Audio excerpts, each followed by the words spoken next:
Bonjour à tous et bienvenue sur mon podcast. Aujourd'hui, je suis très heureuse de vous présenter à 7 Français qui ont gentiment accepté de partager leur expérience de vie avec nous et de nous expliquer pourquoi et comment ils ont quitté la France pour concrétiser leur rêve américain.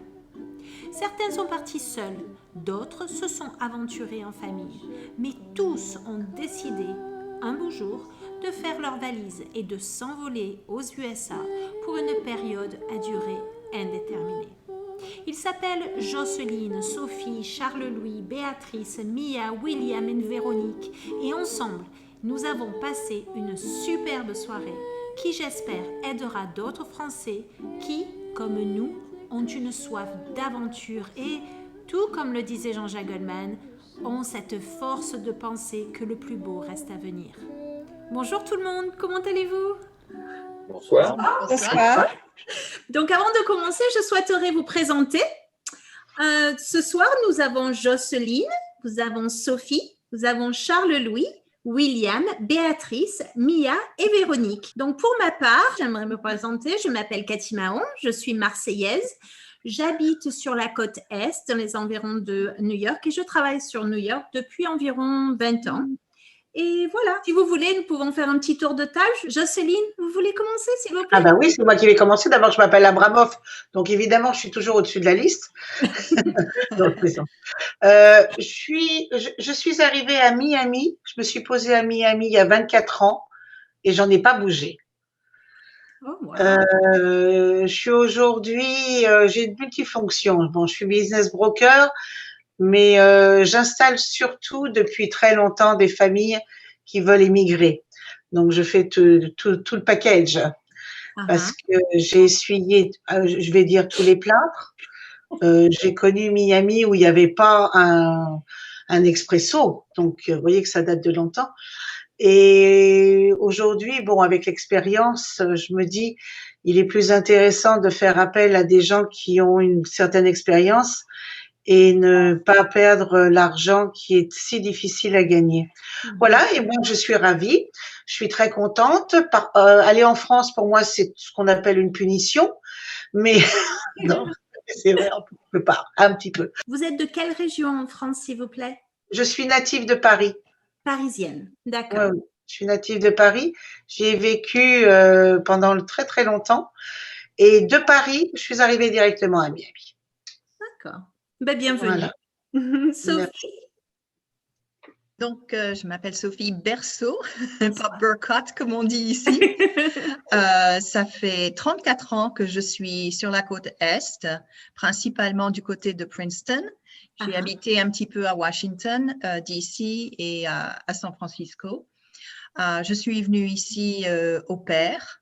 Okay. Et je suis rentrée une année pour terminer mes études et puis je suis revenue. J'ai l'appel du grand large. Charles-Louis, s'il vous plaît. Donc, je m'appelle donc Charles-Louis Morand-Métivier. Je suis de Tours, dans l'Indre-et-Loire. Et ça fait une petite quinzaine d'années que je suis aux États-Unis, au début à Pittsburgh, où je suis allé pour faire un master et un doctorat. Et maintenant, ça fait 7 ans que je suis à Burlington, dans le Vermont, où je suis professeur de littérature française à l'Université du Vermont.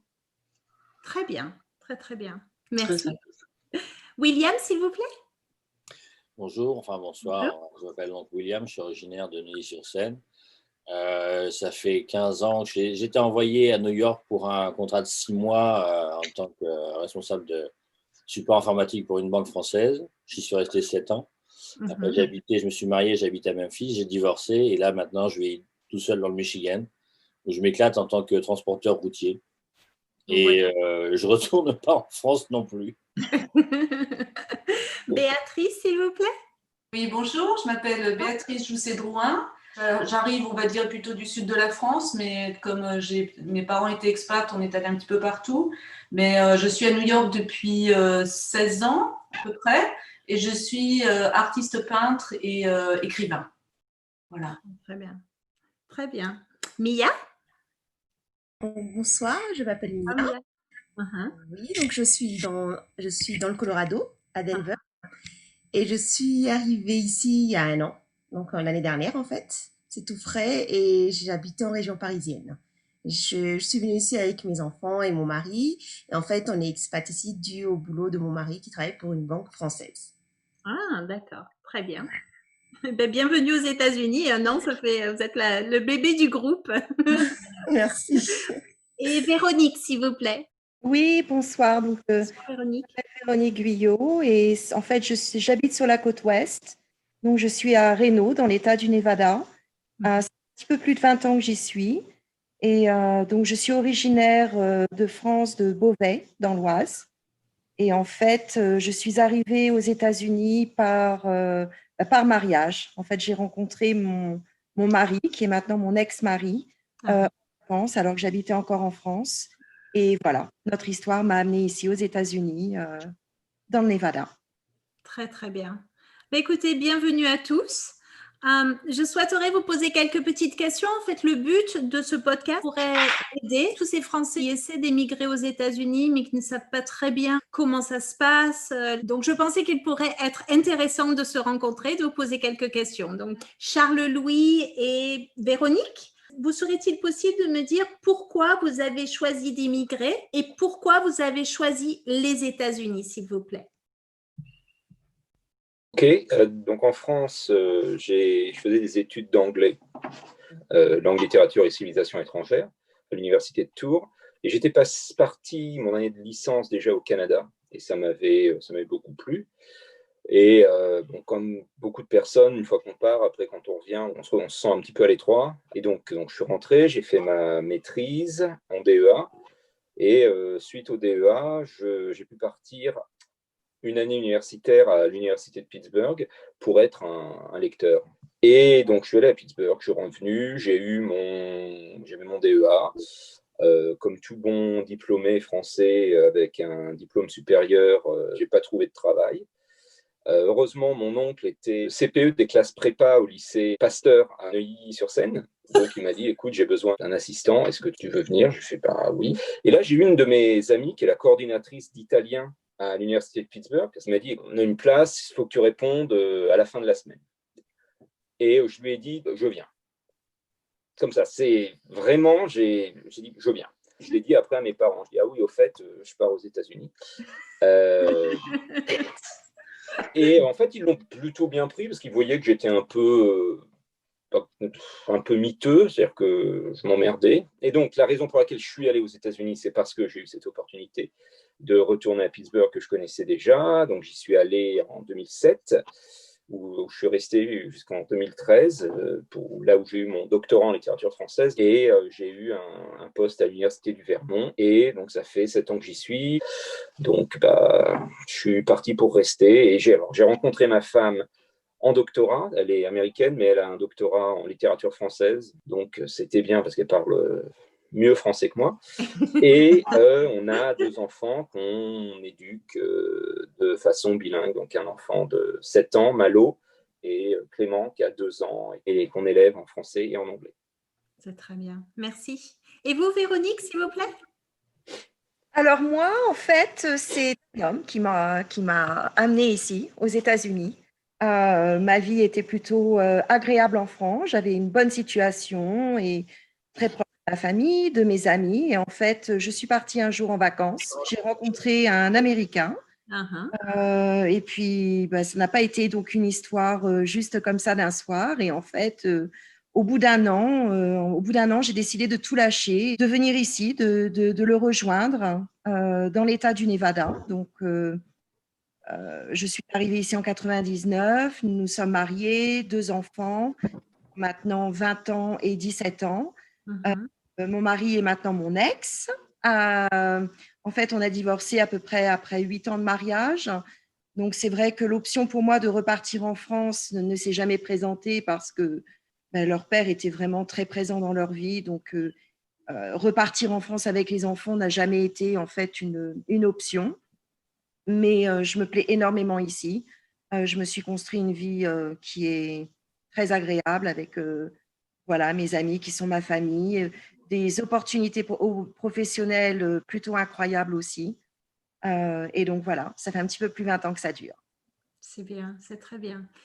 Est-ce que quelqu'un veut ajouter quelque chose? Ben, je vais peut-être raconter mon histoire. Moi, ça fait 34 ans que je suis ici. Je suis de Dijon et tout a commencé par une petite annonce dans le journal local que ma mère a trouvé, que quelqu'un cherchait à ramener une au pair. En fait, c'était une femme de Dijon qui voulait ramener une au pair chez elle dans New Jersey. Et puis, j'ai passé quelques entretiens avec eux. Et puis, un jour, ils m'ont rappelé en me disant, ben voilà, c'est vous qu'on a choisi. Et puis, mes parents n'étaient pas à la maison ce jour-là, mais mon frère était là. Puis, je l'ai regardé, je lui ai dit, mais qu'est-ce que je fais? Il me dit, mais tu pars. Et puis, quand j'ai dit, bon, quand j'en ai parlé à mes parents, bien sûr, oui, tu t'en vas, il n'y a pas de problème. Mais mon père s'est dit, ça y est, on la perd, elle va rester. Et je vais dire, quelques mois après que je suis arrivée ici, j'avais le sentiment qu'il fallait que je rentre en France pour terminer mes études, mais je savais que je reviendrais. Et puis, 34 ans après, ben, je suis toujours là. Donc, j'ai commencé au pair. Je suis toujours amie avec la famille. Et au bout d'un an, je suis rentrée en France, terminé mon DUG. Et puis, je suis revenue ici. Un premier mari qui est devenu ex aussi. Et puis, j'en suis à mon deuxième. Celui-ci, on le garde. Et puis, j'ai 2 filles. Et je suis traductrice à mon compte, ce que j'avais toujours voulu faire depuis que j'étais en France. Et puis, voilà comment tout a commencé. C'est très bien. Ben, écoutez, merci beaucoup. On va passer à la deuxième question, si vous le voulez bien. Donc, ma deuxième question pour vous, ce serait, avant de partir, quand on grandit en France, en fait, on entend beaucoup d'idées préconçues. L'Amérique, c'est ça. L'Amérique, il y a beaucoup de bruit. Tout le monde mange de chewing-gum. Et au Texas, ils ont des grosses bottes. Enfin, voilà, beaucoup d'histoires, en fait, que l'on apprend.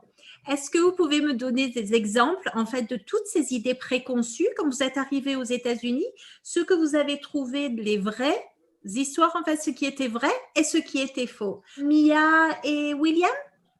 Honneur aux dames, on peut commencer avec Mia. Allez. Merci. Donc, idée préconçue, ça fait qu'1 an que je suis ici, donc peut-être que je ne connais pas encore toutes les astuces, mais par contre, effectivement, la vie est chère. Okay. Exemple, au niveau du système de santé, alors bien que mon mari, on ait un statut d'expat, donc on est quand même bien couvert. Pas plus tard que ce week-end, mon fils devait aller voir un ophtalmologue.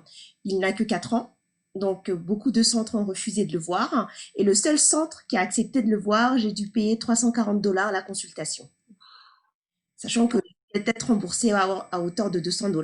Ils vont encore faire d'autres analyses parce qu'il a un problème d'œil paresseux et donc les analyses seront encore à payer en plus et il faut qu'il retourne au mois de décembre.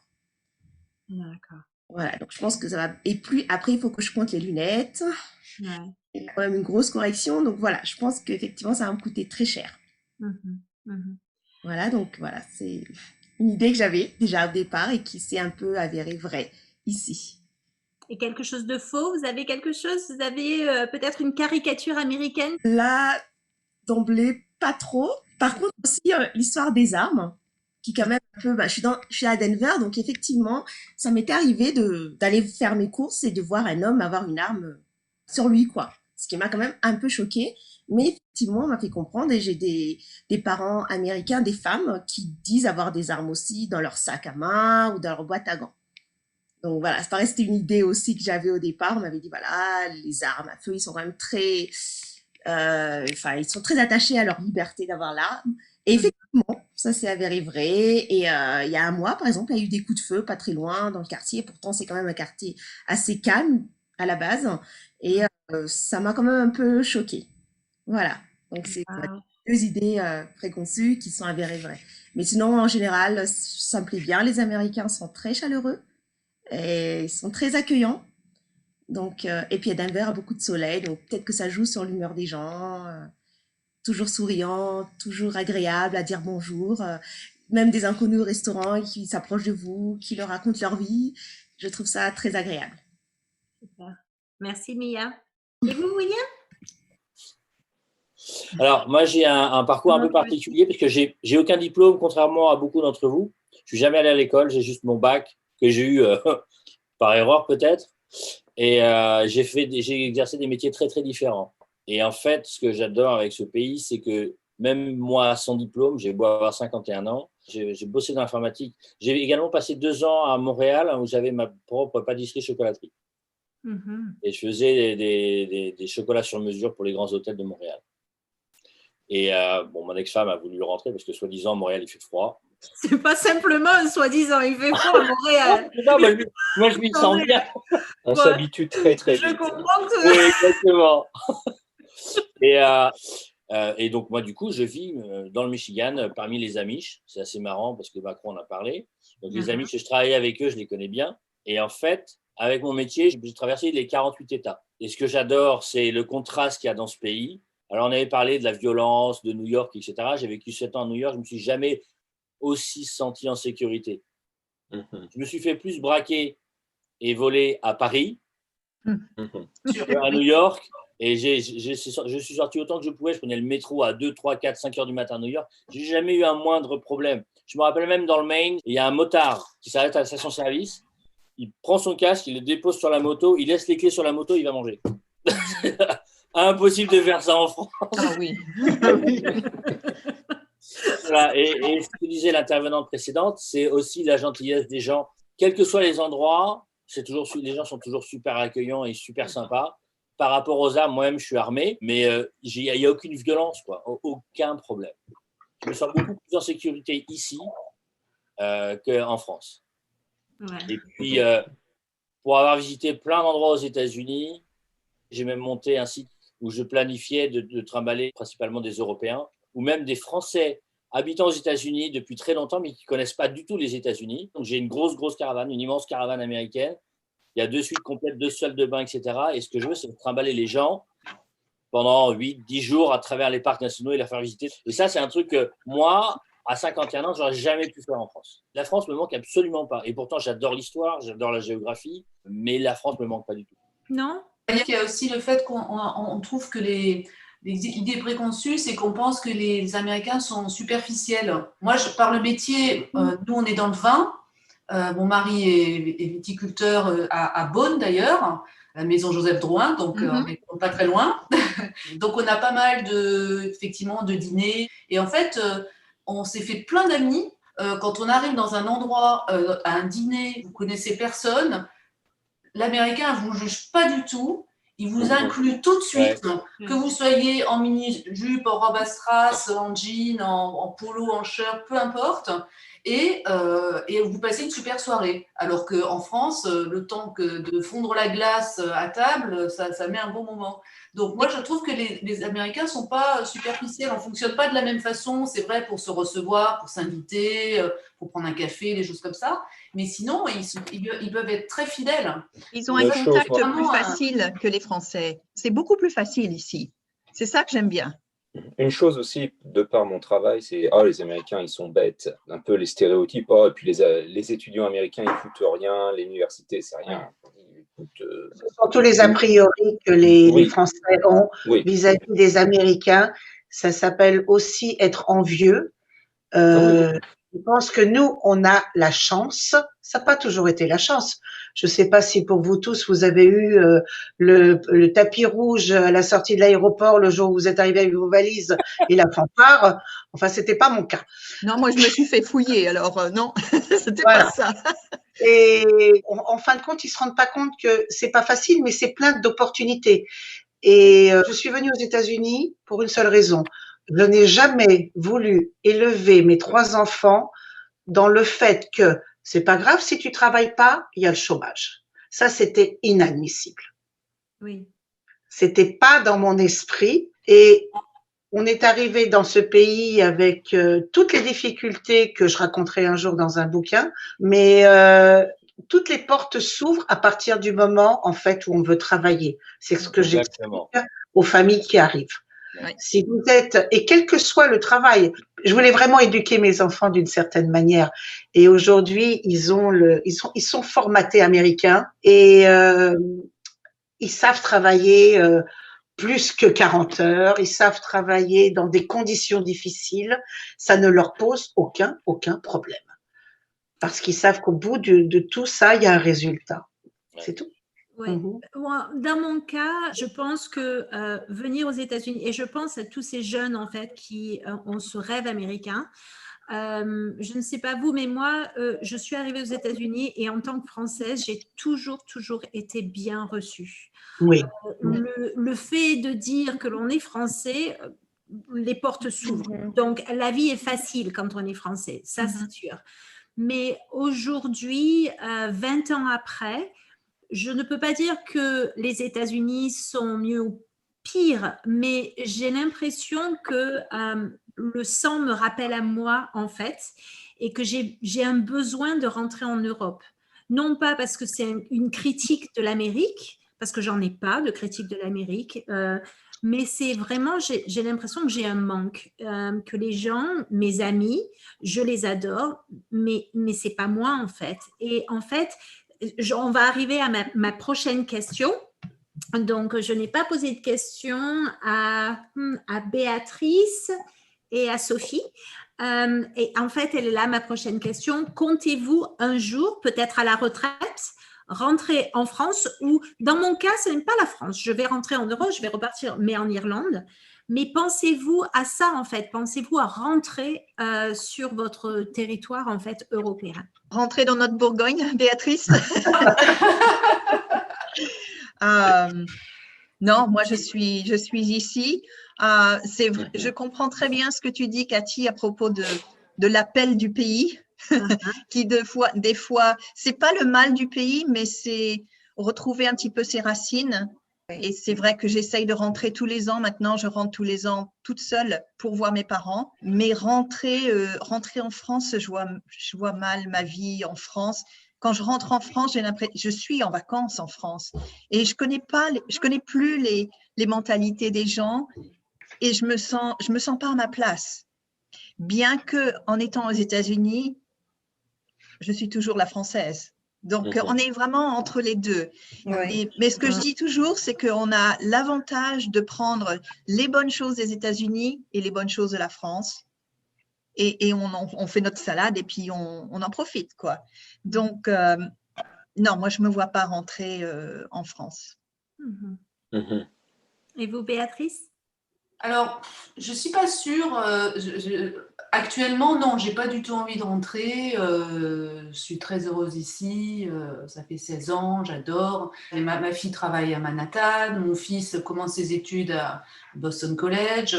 Je n'ai pas envie de m'éloigner d'eux déjà, et d'une. Et pour le moment, non. Alors, je ne dis pas, effectivement, peut-être qu'à la retraite, j'en aurai marre et peut-être que je me dirais, je rentre auprès de ma famille, auprès de mes frères, mes sœurs, je ne sais pas. Mais pour le moment, c'est vrai que moi, quand je vais en France, je suis un peu comme toi, Sophie, je me sens un peu en décalage. Je ne rentre plus dans le moule.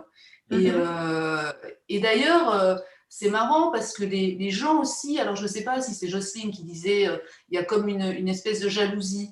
Quand je rentre en France et que je discute avec des amis, j'ai toujours droit à la petite réflexion. Ah, toi, on est très agressé. On est agressé, carrément. L'américaine, mais toi, tu viens de New York, donc tu sais tout. Des choses comme ça, des petites piques. C'est très français, tout ça d'ailleurs. C'est lancé comme ça, des petites piques pour rien. Donc, du coup, c'est vrai que j'adore y aller en vacances. J'essaie d'y aller au moins une fois par an, en tout cas. Mais rentrer là tout de suite, non, je suis vraiment pas prête à rentrer. Vraiment pas. Non. Véronique, vous avez dit que vous ne voulez plus rentrer en France. Et je pense que William, c'est la même chose. Ça veut dire que vous ne prouvez pas le besoin de rentrer même pour vos vacances? Ah si, non, moi, je n'ai pas dit ça. Alors moi, en fait, je pensais un petit peu comme toi. Hein, je pense qu'on peut se tutoyer. Oui, bien sûr. Moi, c'est vrai que depuis, on va dire, 3-4 ans, c'est vrai que la France commence à me manquer. Je pense qu'en prenant de l'âge, entre guillemets, je crois que c'est un besoin aussi un petit peu de retourner aux sources. D'accord aussi avec ce que disent Béatrice, Sophie. C'est vrai que quand je retourne en France, en fait, on est en décalé. En fait, être expatrié, c'est pas facile.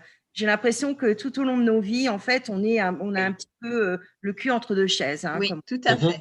tout à fait. Donc, bon, mes enfants sont ici, donc c'est vrai que je ne me vois pas tout de suite y repartir. Pour moi, le scénario parfait serait en fait de pouvoir partager ma vie entre la France et les États-Unis. Donc, 6 mois, 6 mois. Maintenant, bon, il faut aussi pouvoir se le permettre. Mais ça, au jour d'aujourd'hui, ce serait vraiment mon objectif. Disons que peut-être dans les, je sais pas, 8 ans, 10 ans, pouvoir justement partager ma vie entre les deux pays. Mais sinon, non, je retourne en France au moins une fois par an. Et c'est vrai que quand j'y vais, ben voilà, j'ai ma famille, mes amis. Voilà, c'est la maison. Mais en même temps, c'est vrai qu'au bout de 2 semaines, ben, j'ai envie de rentrer ici. Donc, c'est pas facile hein, d'être expatrié. C'est vrai qu'on est très, on est dans une situation un petit peu bancale.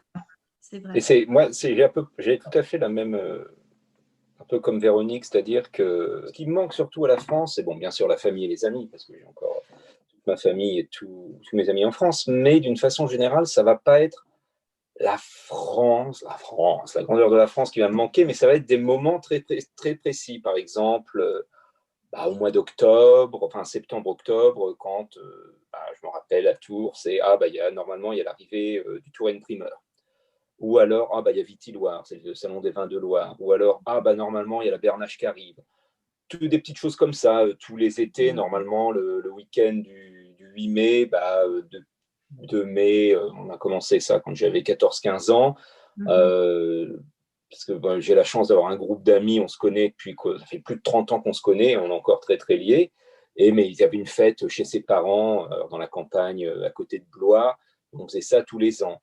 Donc, je dirais que c'est des petites choses comme ça qui me manquent. Après, l'avantage que j'ai, c'est que je fais un métier où j'ai besoin de faire des recherches dans la Bibliothèque nationale de France la plupart du temps, ou la bibliothèque de la Société pour l'étude du protestantisme français. Et bon, le fait que ma femme soit parfaitement bilingue et qu'on élève nos enfants de façon bilingue, c'est facile, entre guillemets, parce qu'il y a la frontière de la langue. J'ai des amis qui ont rencontré pareil en doctorat leur femme ou leur mari, mais des gens qui ne parlent pas français, qui parlent très mal français. Et c'est vrai que chez eux, ça rend les choses moins faciles. Et j'en ai parlé, ils disent parce que quand on y va, je suis obligé de tout traduire. Donc. Mais disons que oui, l'avantage, c'est un peu pareil comme Véronique. C'est vrai que je suis très content quand je vais en France. J'en profite à fond. Je suis très triste quand je repars de France. Mais je pense que ce qui fait que je suis très content d'aller en France quand j'y vais, c'est parce que je sais que j'y suis pour 3 semaines, 4 semaines, 1 mois et demi, et que je n'ai pas besoin d'y vivre. Bien sûr. Parce qu'en plus, à chaque fois, j'ai la chance, je ne sais pas si c'est une chance ou pas, d'arriver à Charles de Gaulle, et je crois que les 10 dernières fois que je suis allé en France, il y a eu une grève des bagagistes à chaque fois. Et là, je me dis, la France, rien à changer. La France. Mais les aéroports sentent la cigarette. On devait aller en France au mois d'avril. Et on n'a pas pu après à cause de la Covid. Et c'est vrai que moi, ça m'a fait un énorme coup parce que du coup, c'est là qu'on se rend compte aussi. Je dirais que la Covid, c'est une chose qui m'a fait, moi, prendre conscience un peu de choses dont on ne pense pas forcément, c'est-à-dire de sa propre mortalité, de la mortalité des amis, de la famille. De se dire que, si mes parents ont des problèmes, que j'habite à Dublin, en 1 heure, je suis à Paris. Là, c'est 2 000 $ et 10 heures d'avion, à peu près. Et puis, c'est vrai que c'est triste, parce que mon fils aîné, le petit, trop petit pour ça, mais mon fils aîné aime beaucoup, beaucoup, beaucoup la France, et ça commence à lui manquer, la France. Sa famille commence à lui manquer, et je pense que tout le monde, plus ou moins, doit être un peu comme ça, c'est-à-dire que disons qu'il n'y a pas un jour où je ne pense pas d'une façon ou d'une autre à la France, mais c'est pas non plus, j'ai absolument pas l'intention de rentrer en France parce que ça peut paraître très terre à terre, mais le salaire que je gagne maintenant, jamais je ne l'aurais gagné. Voilà. Je l'aurais gagné en fac en France.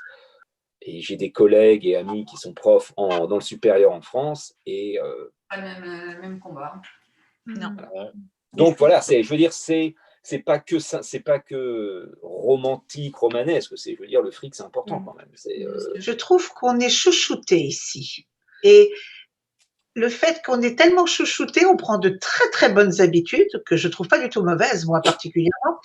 Mais quand j'arrive dans un supermarché en France, quand j'arrive dans un café en France, quand j'arrive dans un restaurant en France, et que je vois qu'on ne me calcule même pas, et qu'en plus on me jette tout ça à la figure, bon, on parle pas du reste, mais non, pourquoi je vais vous donner mes sous alors que vous faites même plus attention à moi? Et ça, j'ai appris et à chaque fois, je me bagarre. Bon, vous allez comprendre que j'ai un caractère, mais je me bagarre beaucoup à Paris quand je retourne. C'est pénible. J'ai du mal à demander un verre d'eau avec des glaçons. J'ai du mal. Ça peut être régional, Jocelyne. Moi, quand je vais à Paris, je ne supporte pas Paris. Je peux vous dire, je vais à Paris de temps en temps. Je ne supporte pas cette ville. Déjà, tout est monotone, tout se ressemble, tous ces toits sont gris, tout est gris, le temps est gris, tout est gris. Je peux pas. Par contre, je n'ai jamais eu ce problème à Marseille. Peut-être parce que c'est chez moi, peut-être parce que je me sens bien. Le sud, ça reste le sud, oui. Voilà, oui. Mais peut-être que c'est régional. Bon, par contre, William a dit très clairement, il me semble, que vous n'y alliez plus en France. Vous rentrez en vacances ou pas? Même en vacances, j'ai pas envie d'y aller. Je vais y aller simplement parce que j'ai mes parents et que mes parents moi, sont sur le déclin, malheureusement. Mais je vais y partir peut-être 3 semaines, un mois maximum. J'ai de la chance d'avoir un boulot où je bosse quand je veux, donc c'est pas un problème. Mais ce que je voulais dire avec la France, c'est que j'ai ma mère au téléphone tous les jours. Mon père, quand il est capable de parler aussi. Mes enfants, quand ils sont dispo, je peux les avoir au téléphone. Et je passe mon temps sur France Inter, sur France Info. J'adore France Culture également, leurs podcasts, etc. Et j'ai vraiment l'impression d'être en relation avec la France. Oui. Tout en profitant de la vie que j'ai aux États-Unis, où j'ai une vie que jamais j'aurais pu avoir en France. Et quand je suis rentré en France, mon ex-femme me disait, mais attends, on va en Normandie parce que ma grand-mère était encore en vie à l'époque. Ma femme me dit, mais attends, on paye le péage tous les 20 km. J'ai fait, bah ouais. En même temps, les routes sont en meilleur état, les autoroutes sont en meilleur état que chez nous quand même. Hein. Oui, c'est sûr que Béatrice, si tu parles de New York, c'est vraiment pas bon. Moi, de toute manière, j'ai arrêté complètement la côte Est. Je fais que à l'ouest de Chicago et c'est là où je me sens bien. Mais non, je suis toujours en contact avec la France systématiquement. Et je pense aussi qu'avec les moyens de communication que l'on a à l'heure actuelle, je pense que le reste du monde est aussi accessible. Le monde est finalement vachement petit. Si je peux citer Carl Sagan, la Terre, c'est une toute petite, tout petit point bleu. Hein. Finalement, c'est pas grand-chose, c'est vraiment tout petit. Et en fait, j'ai des amis, je suis plus en contact avec eux depuis les États-Unis que quand j'habitais en France. Oui. Je ne sais pas, Charles, si tu as la même chose, mais pareil. C'est vrai. Plus en contact. Ma meilleure amie, je ne l'ai pas vue depuis 10 ans parce que bon, elle est partie s'occuper de camps de réfugiés à Haïti, en Jordanie. Elle travaille dans l'humanitaire, mais je suis en contact avec elle très très souvent et ça me dérange absolument pas, même si je la vois pas, mais on se fait des visios, on se fait des WhatsApp, on se fait tout ça et ça pose vraiment aucun problème de communication, même si actuellement elle est loin. J'ai l'impression en plus qu'avec la Covid, on se contacte encore plus. Ça, c'est vrai. Enfin, moi, j'ai l'impression je contacte beaucoup plus souvent ma famille depuis la Covid. Quoi. C'est le Zoom, ça c'est quand même vachement sympa de pouvoir comme ça retrouver sa famille, ses amis en Zoom, alors qu'on s'appelait avant une fois tous les 2 mois. Quoi. Donc, c'est vrai. Mia, j'ai une question pour toi, s'il te plaît. Tu es aux États-Unis depuis 1 an. Donc, je pense que tu vois dans le futur. Donc, du moment où tu es parti de France avec ta famille, tes diplômes, ton travail, et le moment où tu es aujourd'hui, si tu analyses tous les points importants, famille, amis, argent, tu parlais tout à l'heure du medical, les vacances, que penses-tu de ta qualité de vie en fait? Est-ce que tu penses qu'aujourd'hui et peut-être dans ton futur, ta qualité de vie va monter ou sera plus basse que si tu étais resté en France? Alors, moi déjà, j'étais en région parisienne, donc déjà, par rapport à Denver, où mon mari, il est à 15 minutes de son travail en voiture, et alors qu'en région parisienne, on mettait 1 heure dans les transports. Donc déjà, en qualité de vie, on gagne. Mon mari dîne avec les enfants tous les soirs, ce qui n'était pas le cas avant. Ce qui rentrait pas avant 20h, 21h. Donc c'est vrai qu'on gagne en qualité de vie. Par contre, effectivement, en France, moi, j'étais consultante en système d'information. Je gagnais quand même relativement bien ma vie. Aujourd'hui, j'ai pas encore de travail. Donc après, la situation fait que l'école risque de fermer. C'est pas vraiment le moment, je pense, pour chercher du travail. Donc je cherche pas vraiment parce que je suis aussi là pour mes enfants. Ça fait qu'1 an, donc il y a aussi le temps d'adaptation. Sachant que mes enfants sont venus ici, ils parlaient pas un mot d'anglais. Donc il y avait aussi la barrière de la langue. Quel âge ont tes enfants, s'il te plaît? 4 ans et 9 ans. Oui, donc ils doivent apprendre la langue, d'accord, très bien. Tout à fait. Ils sont effectivement dans une école française bilingue. Ah, d'accord. Tous les copains sont américains. Donc, j'ai quand même eu ma fille qui a eu beaucoup de mal à s'adapter, ma fille de 9 ans, parce qu'elle se faisait pas comprendre, elle n'arrivait pas à communiquer avec les enfants, elle jouait pas avec les enfants, donc c'était très, très, très compliqué. Donc, je suis heureuse, je veux dire, d'avoir été présente pour elle, en fait, d'avoir travaillé durant cette période d'adaptation. Donc, je pense qu'il faut pas négliger le côté adaptation, surtout quand on a des enfants qui sont pas si petits que ça, parce qu'elle avait 8 ans quand on est arrivé, donc elle comprenait la différence. Et je pense qu'effectivement, le côté niveau familial, qualité de vie, on a vraiment gagné. Et je pense qu'effectivement, avec le temps, peut-être d'ici 6 mois, j'espère pouvoir trouver du travail. Et je pense qu'effectivement, notre vie ici sera mieux que si on était en France, effectivement. Dans le Colorado, il y a vraiment des beaux endroits à visiter. Et on n'a pas pu aller en France cet été, en fait, on a profité, on a fait un peu le tour. Et, c'est très agréable. Le tourisme local. Et pour tous ceux qui sont aux États-Unis depuis des années, qu'est-ce que vous en pensez? Vous pensez que votre mode de vie est supérieur ou inférieur à si vous étiez resté en France? Largement supérieur. Largement Supérieur. supérieur. Sans hésiter. La qualité de vie, donc en fait, ok, très bien. La facilité de trouver du travail aussi, ça n'a rien à comparer avec la France. À un moment donné, bon, j'ai divorcé et mes parents m'ont dit, tu rentres. J'ai dit non, j'ai un super travail. J'allais pas rentrer pour me mettre au chômage en France et puis habiter chez eux. Donc je suis restée ici toute seule, mais j'avais mon travail. Donc non, il n'y a pas d'hésitation là-dessus.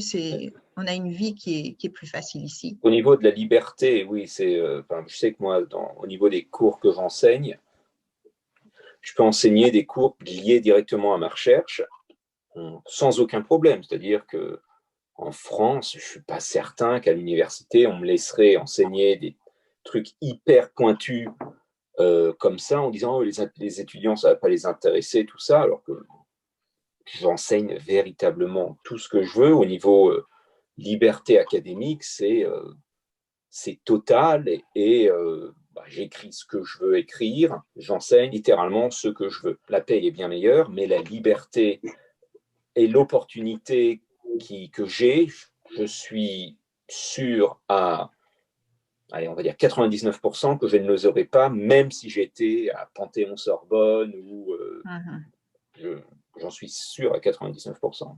Aussi, dans le domaine de l'art, moi qui suis peintre, j'ai eu des opportunités ici que j'aurais jamais eu en France parce que les gens sont ouverts. En fait, ils sont avides de nouveautés, ils vous écoutent, ils vous acceptent. Moi, j'ai pu faire des expos dans des endroits à New York. Je pense que j'aurais jamais pu dans une galerie française, parisienne. J'aurais été refoulée en 2 temps 3 mouvements, quoi. Là, on vous laisse votre chance, quoi. Ça, c'est vraiment. Mais René, il y a aussi le fait que parce qu'on est français, c'est vrai qu'on a un petit côté vis-à-vis des Américains, un petit plus. Parce que, oui.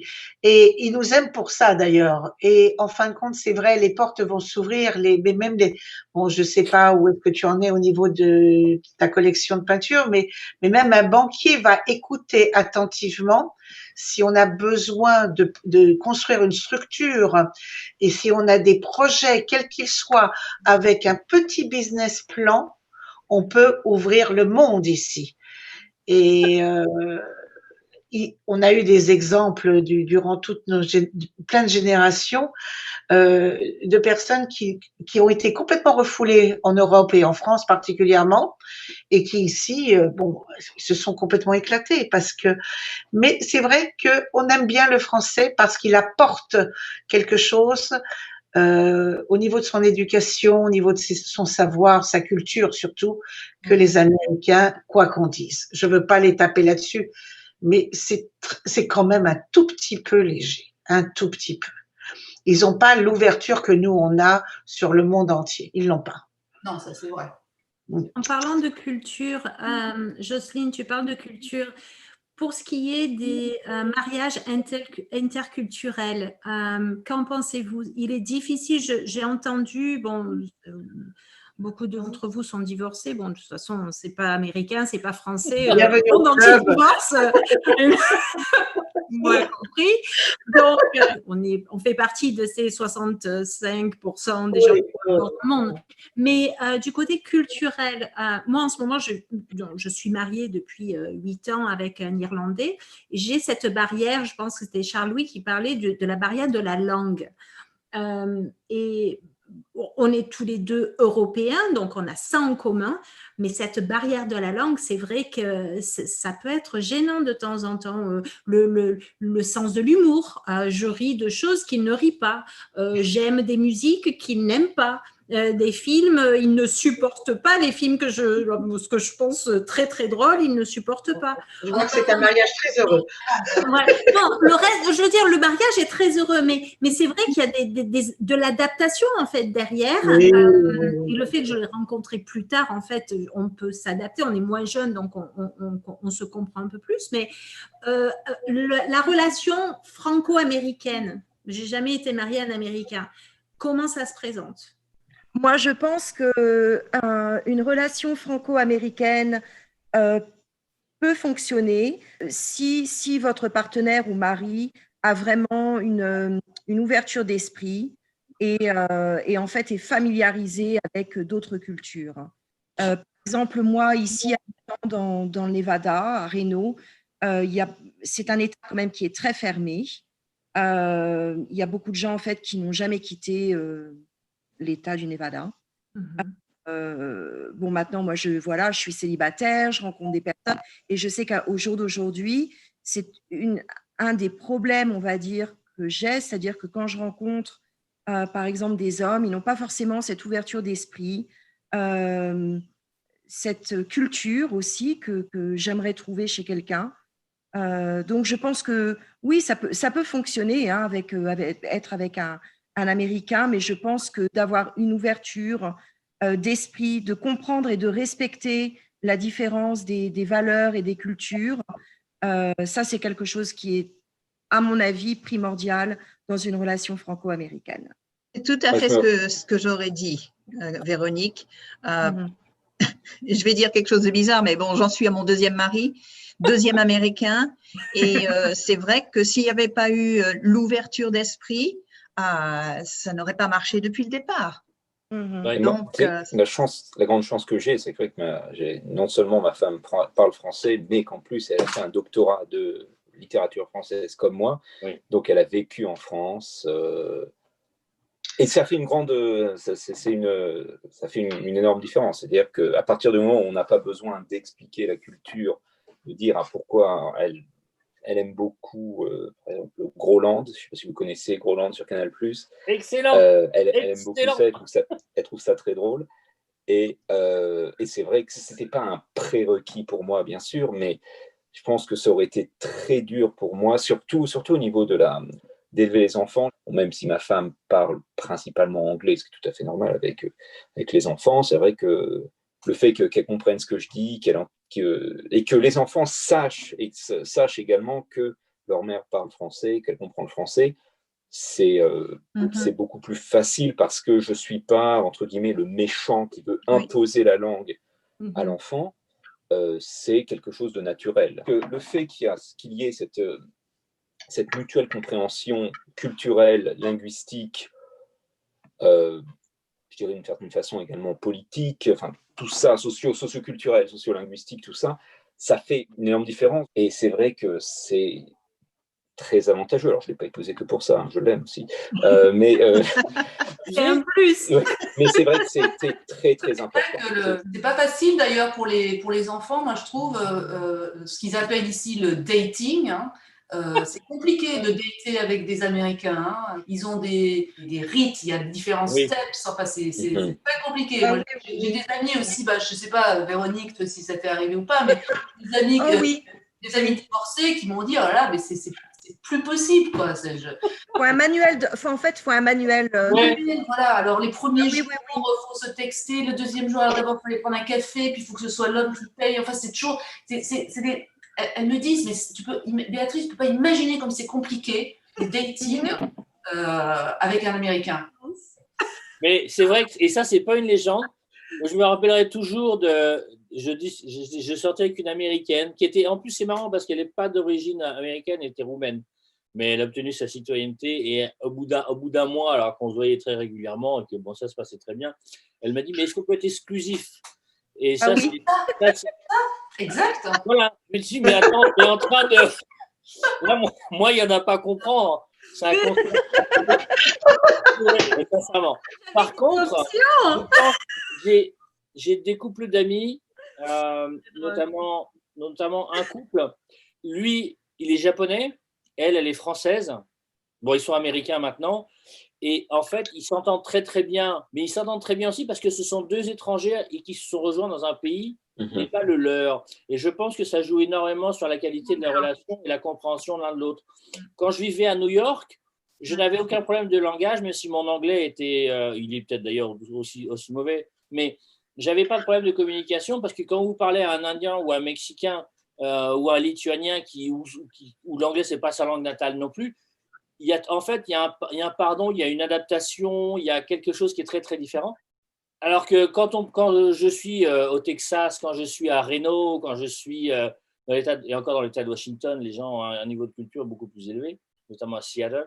Et ben en fait, les gens me font des fois plus répéter, enfin moins maintenant, au bout de 15 ans j'y arrive, mais les gens ne s'adaptaient pas vraiment à mon niveau de langage. Alors que quand je pense que ce sont deux étrangers qui se rencontrent aux États-Unis, la communication est bien meilleure parce que chacun sait qu'il a un besoin de s'adapter à l'autre. Ouais. Et en plus de ça, si vous avez un Japonais qui vient pour étudier à New York, une Française qui vient pour étudier à New York, ce sont des gens déjà d'un certain niveau intellectuel, avec une capacité d'adaptation, une ouverture sur le monde qui est très, très, très, très différente. C'est sûr que quand tu vis à Reno et que tu rencontres des gens des hommes du Nevada qui ne sont jamais sortis du Nevada, c'est vrai que ça ne va pas être facile tous les jours. Mais non. Ça coince. Ça coince. Au point où mon meilleur ami qui habite dans le New Jersey, lui, il cherche, il vient de divorcer et il voudrait rencontrer une nana qui est ou étrangère ou française. Parce on est très prisé, hein. On est très très prisé. Oui, n'est-ce pas, vous avez la cote, mesdemoiselles. Béatrice, il me semble que tu as écrit un livre justement sur l'immigration. Tu peux nous donner un petit peu d'informations là-dessus, s'il te plaît? Oui, bien sûr. Alors, j'ai écrit un livre qui s'appelle Bonheurs et déconvenus d'une expat. Donc, en fait, c'est effectivement 15 ans, enfin 16 ans de ma vie en tant qu'expatriée. Ce n'est pas un guide de survie d'expat, comment il faut faire quand on est expat. Ce n'est pas du tout ça. C'est les sentiments, les ressentiments de quelqu'un qui est expatrié. Mais ça pourrait arriver aussi à des personnes dans un petit village. C'est vrai que l'expatriation, au début, c'est très grisant. Quand on se retrouve, surtout quand on est accueilli. Enfin, moi, je vois à New York, il y a une communauté française quand même qui est hyper importante. Donc, on est super bien accueillis, on sort tout le temps, on est invité, etc. Tout ça, c'est magnifique. Et puis après, on se rend compte que ça, c'est un peu de la poudre aux yeux. Et puis, donc, du coup, on peut avoir des déceptions, la vie d'expat, c'est pas… Les gens voient souvent ça comme une cage dorée. Et en fait, c'est pas ça. Enfin, moi, personnellement, je trouve que c'est pas ça. Moi, je parle de ça dans mon bouquin. Je parle aussi des problèmes qu'on peut avoir quand on arrive à 50 ans, ou du problème éventuellement de communication avec les Américains. C'est vraiment des sentiments. Il est là d'ailleurs mon bouquin, là, si vous le voyez, voilà. Bonheurs et déconvenus d'une expat. Il est en vente, d'ailleurs, je précise, sur frenchwink.com, qui est donc un site. Ils ont une boutique à Manhattan et ils ont ce bouquin également. Et sur Amazon, enfin, sur Kindle. Donc voilà, c'est un projet qui me tenait à cœur parce que je pense que ça pourra aider aussi certaines expatriées, parce qu'il y a des personnes expatriées qui se retrouvent complètement perdues. Comme par exemple, tu vois, Mia, pour le moment, tu n'as pas de boulot, mais il y a des gens qui le vivent hyper mal, des femmes qui suivent leur mari et qui sont obligées de quitter leur job et se retrouvent avec les enfants coincés en banlieue, juste avec leur poussette et le square à côté, c'est pas rigolo non plus. Donc moi, je donne des petites expériences que j'ai pu avoir, parce que j'ai eu les enfants petits ici, maintenant ils sont à l'université et d'autres travail. Donc, puis bon, il y a des petites anecdotes, il y a sur les expats qui sont assez croustillantes, qui sont assez voilà, donc c'est un petit condensé, de la vie d'une expat. Voilà, je vais bientôt le traduire en anglais, je pense. C'est pas moi qui vais le faire parce que je serais incapable. Je suis traductrice. Des sentiments comme ça, enfin, c'est assez compliqué. Mais je pense que ça peut intéresser aussi les Américains de voir un peu comment nous, les Français, on les voit. Parce qu'ils ont souvent tendance à penser qu'on les snob un peu quand même, hein, les Américains. Surtout quand on est Français, on passe un petit peu pour les petits snobs quand même, quelque part, je trouve.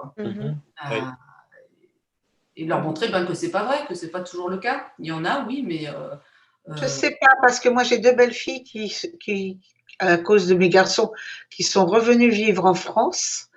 Elles se sentent pas bien du tout. À Paris, hein, je parle en plus. C'est pas un mauvais endroit. Et ça fait 7-8 ans, elles font pas leur trou, il y a rien à faire. Elles parlent un français très très basique. Et elles sont pas du tout heureuses parce que elles n'ont pas trouvé une communauté, elles n'ont pas trouvé leur environnement. Elles me demandent encore de leur envoyer des trucs de chez Target. Je dis mais c'est pas possible. C'est pas donné à tout le monde de pouvoir s'adapter ailleurs. C'est vrai. Pas tout le monde peut le faire. Elles sont peut-être pas faites pour ça. Ouais. Absolument. C'est pas évident de faire ce qu'on a fait. Non, mais c'est pour dire que, en fin de compte, la mentalité américaine a plus de mal à s'adapter, alors que nous, avec notre culture, avec tout ce qu'on transporte avec nous, on se pose vraiment dans beaucoup d'endroits sans beaucoup de problèmes. On est très très malléable, je trouve.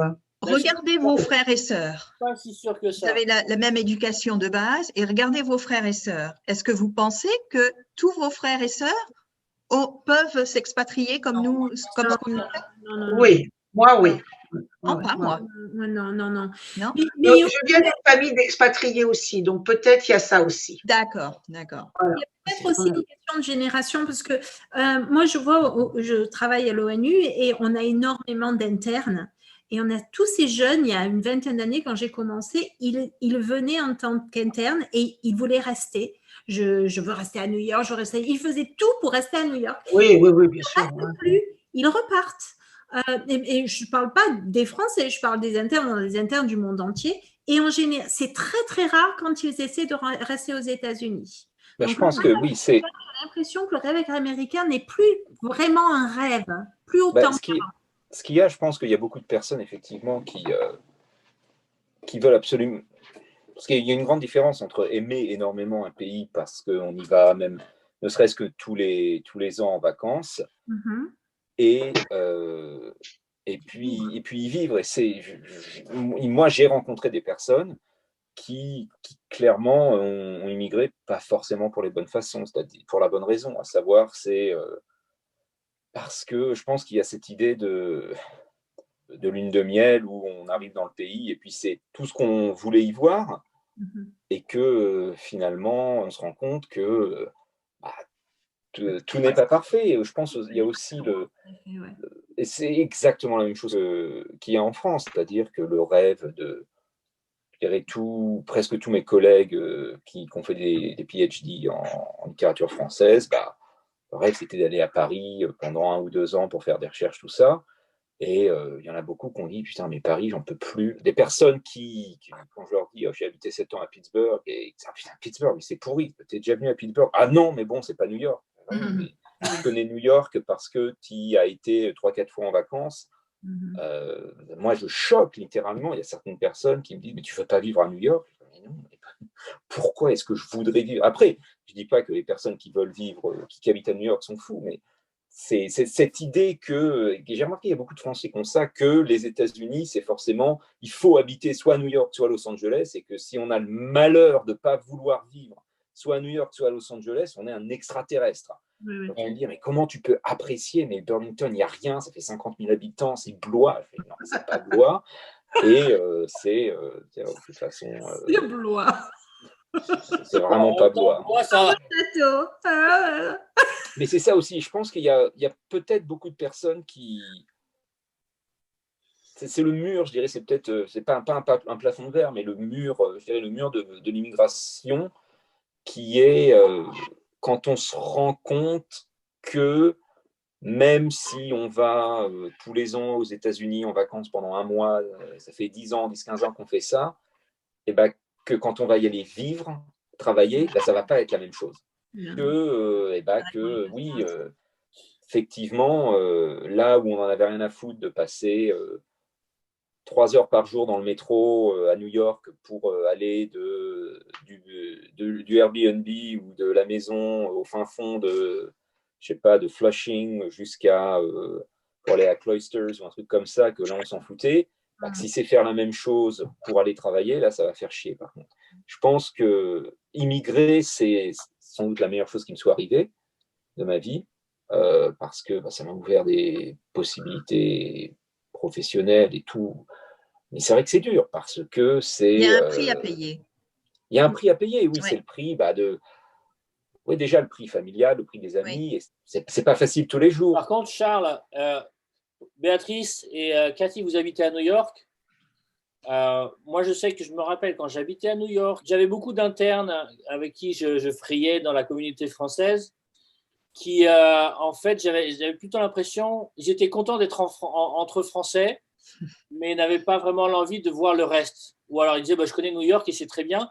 Et beaucoup, en fait, critiquaient les Américains à New York, parce que d'une part, ils ne connaissaient pas, mais également, ils voulaient, en fait, globalement, vivre dans un environnement français sur New York. Ah, oui, il y en a plein. Vous l'avez vu. Il y en a plein comme ça, oui, énormément. En fait, tout dépend aussi si tu es là pour 2 ans, 3 ans. Tu vois, tu as des gens qui restent juste 2 ans, quoi. Donc, ils n'ont pas envie de commencer à s'intégrer, tu vois. Donc, ils font ce qu'il faut faire. Et puis après, ils savent qu'ils vont repartir à Hong Kong. Ou, voilà. Donc, il y a des gens qui n'ont pas envie de s'investir. Parce qu'il y a quand même des gens qui changent tous les 3 ans d'endroit, quoi. Donc, c'est difficile de s'investir. Après, qui critiquent, de toute façon, le français, il critique tout le temps. Hein. Donc, ça, c'est le sport national. C'est quand même le sport national. Ça et les grèves. Donc, mais tu as raison, William. Moi, je connais beaucoup de couples qui vivent uniquement entre Français et qui ne vont jamais, tu vois, qui vont pas vers les Américains, quoi. C'est vrai. J'habite dans un village dans le Michigan, au milieu de nulle part. Hein. Il doit y avoir 1800 habitants. Déjà, en tant que Français, je suis un extraterrestre. Hein. Honnêtement, j'adore parce que... On ne te demande pas de faire la cuisine, non? Non, okay. non. Ça me fait penser, l'année dernière, on est allé à Chicago et en plein Noël, il faisait froid, enfin bon, et on se... Pas froid à Chicago. J'adore Chicago, moi. Vraiment, j'adore Chicago. C'est une super ville. C'est ma ville préférée. Et donc, mais par contre, on est sorti de Chicago pour visiter un petit peu, pour voir. Et j'ai vu sur la carte une petite ville qui s'appelle Marseille. Oui, je sais, oui. J'étais très contente. Allez, on va à Marseille. Alors, on conduit jusqu'à Marseille. J'arrive à cette station essence, on fait l'essence. Je dis, vous êtes de Marseille, moi aussi. Elle me regarde. Elle me dit, OK. Alors, dire, mais qu'est-ce que tu me veux, toi? Ça a été terminé, on repartit à Chicago. C'était la fin de Marseille. Mais j'ai trouvé ça très drôle. Il y a Montpellier, pas loin de... Montpellier, c'est la capitale du Vermont. La capitale du Vermont. Montpellier. Très mignon, très jolie petite ville. Moi, je traverse les États-Unis et alors Marseille, évidemment, je connais, c'est sur la 80 quand tu vas à l'ouest de Chicago.